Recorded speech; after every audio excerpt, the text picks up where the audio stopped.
And now, new flood trouble. A levee on the Missouri River has given way to the northwest edge of Craig, Missouri. Officials are evacuating the northwest Missouri town right now. Utilities are shutting off natural gas lines in the floodwaters, and currently just a man-made berm is what's holding back that water.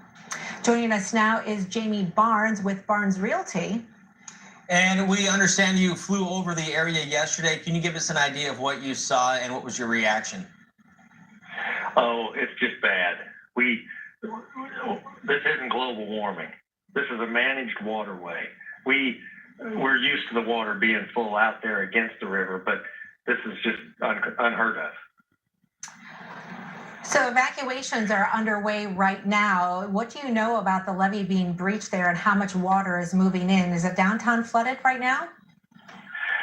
I believe they're evacuating Craig. That water, there's like in excess of 300 cubic feet a minute, and only 180 will fit through the Rouleau Bridge opening there, Highway 159, which is about 8 miles, maybe 9 miles south of Craig, Missouri.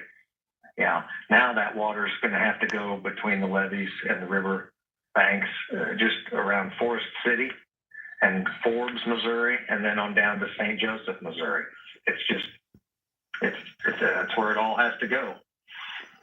How big of an area are we talking about? How many homes and businesses, that sort of a thing, for people who aren't familiar with the area? Everybody's just hoping that it goes down in time to get a crop planted and get the levees rebuilt. I'm hearing that there's so much water in the reservoirs that we may be looking at another 2011 type of event. It's the same thing. That water has to come down this river basin. So what's all being threatened? What's in the downtown, and how much surrounding agricultural land is there as well? Well, ag is our primary source of revenue for this area. There's an ethanol plant, schools, homes. The list it goes on and on. Grain bins, irrigation pivots.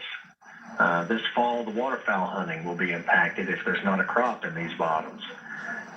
All the ditches are going to be silted in. Those are going to need to be cleaned out. The roads, even the hard surface roads, are being damaged, notwithstanding this levee repair that's going to be required. It's all just very frustrating because, like I said, this is a managed waterway. This is not global warming or just a natural event. It was compounded by that rain we had last Tuesday, but that's not the problem here. Well, what do you think the problem is? Well, they asked me not to go there, so I just didn't. The Army Corps of Engineers is not running the river for the people that are downstream. Apparently, it's clear. I've lived in this river bottom my whole life, and it's gotten worse. We sell farmland in this river bottom, and I've had people tell me that this frequency of flooding, they don't have interest in owning land in this bottom because they've seen the trend and how it's being managed. Do you think everybody's going to be able to bounce back after this? Oh, I think so. We always do, but it's a lot of economic strife that's just unnecessary. We're losing a whole year of revenue right now. Mm-hmm. I mean, we don't just lose this year. We're now a year behind everybody else that's not in the river bottom. Jamie, thanks so much for sharing that information, that story with us. We're wishing you and all the people in Craig and through this entire area the best.